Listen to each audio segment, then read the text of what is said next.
Hi, my name is Sean, and I'm the owner and therapist with Cultivate Counseling. Thank you for taking the time to watch this brief video. So a couple things about me. I'm a licensed professional counselor and a licensed addiction counselor in the state of Colorado. I currently provide video sessions to people who are residing in Colorado and staying in Colorado.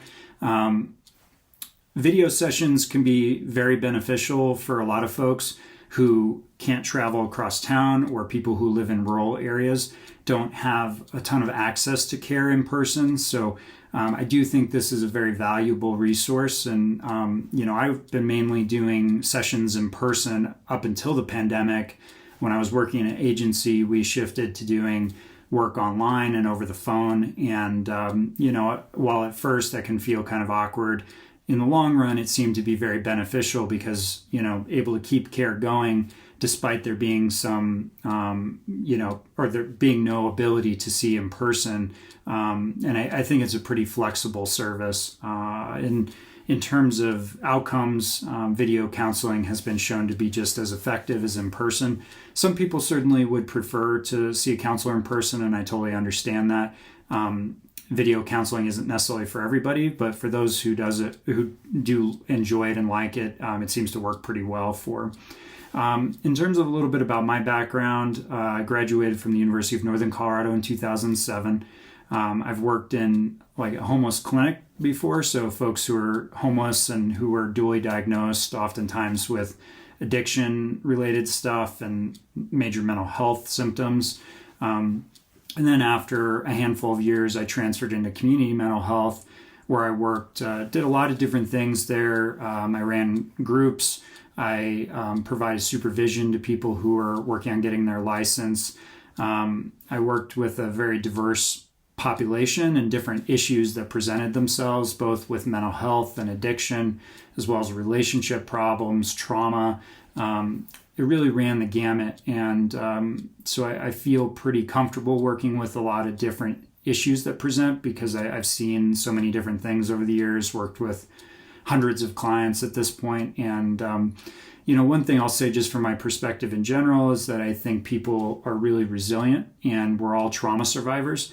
So there's been hardships that most humans have had to face and overcome in order to get to where they are today. I also believe that people are much stronger than they give themselves credit for. We often are our own worst critic. And there's a lot of reasons for that, but I think the bottom line is we're actually pretty strong people. Otherwise, we as a species may not have survived to this point. There's been a lot of different things that have happened over the course of human history: famine, war, scarcity of resources, and yet we persevere. And so, even though you've been through things in life, you've found a way to get through them. And, the body and the brain have a lot of complex ways of coping, and also sometimes coping skills that worked when we were younger, say disassociation, where our mind goes elsewhere and kind of disconnects from the body. That can really be protective in certain instances when we're young, but when we're adults, that coping skill may not be as useful because we want to be able to stay present. So, a lot of times it's learning different tools and resources that will help us to be successful in our goals today. So, me as a counselor, one of my main goals early on with you is to get to know you as a person, find out what your goals are, to make sure that it is a good fit between you and I. I want to make sure that you feel like your needs are likely to get met in this scenario. If not, I can always provide you resources elsewhere. And I do believe very much in client autonomy. So you're not here to please me. You're here to get your needs met. And that's the most important thing. And sometimes that means seeing a different counselor. Generally, I encourage people to give it a go for at least 4 or 5 sessions to see if you're finding it's helpful. And if not, please feel free to let me know that. I just want to make sure that we're on the same page and that you feel like there's some positive results coming from this. With therapy, there's no guarantees that it will be helpful, and in some cases it can actually cause more harm if it's not done correctly. Meaning you can get flooded with emotion. If we jump into talk about all the details of your past, that could be so overwhelming that for some people they could have panic attacks or other decompensation, which, me as the counselor, part of my role is to help evaluate that and not flood you with emotion too early when you're not prepared or ready for that. A big part of therapy that I view is, my role is to help make sure the situation is feeling safe for you.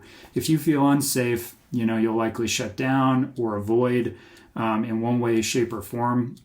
And that's not going to be beneficial to anybody. Obviously, we don't want therapy to be re-traumatizing. And so those are some of the things that I look out for.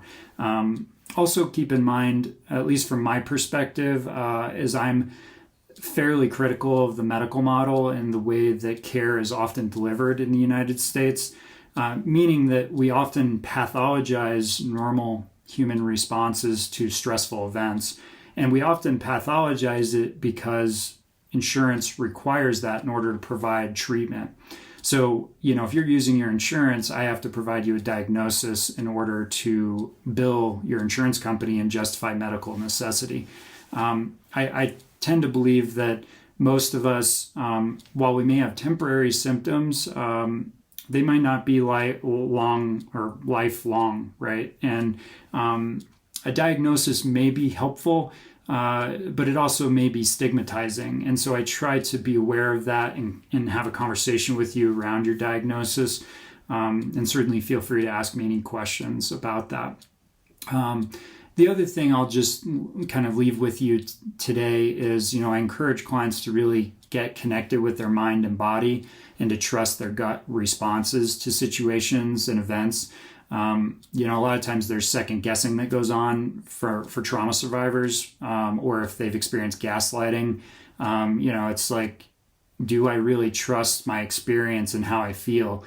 And I think that's a big part of being a human being, is trusting that at the gut level what your personal truth is, and trying not to let anybody make you question that. Obviously a lot of life is somewhat subjective, but I do think trusting your gut, for most people, if you trust your gut around a situation, you'll find that is true for you. And I think that's what matters the most. So thank you for taking the time to watch this video. Feel free to reach out to me. My website is www.cultivateyoucounseling.com. You can also reach me by phone by calling 720-295-8781.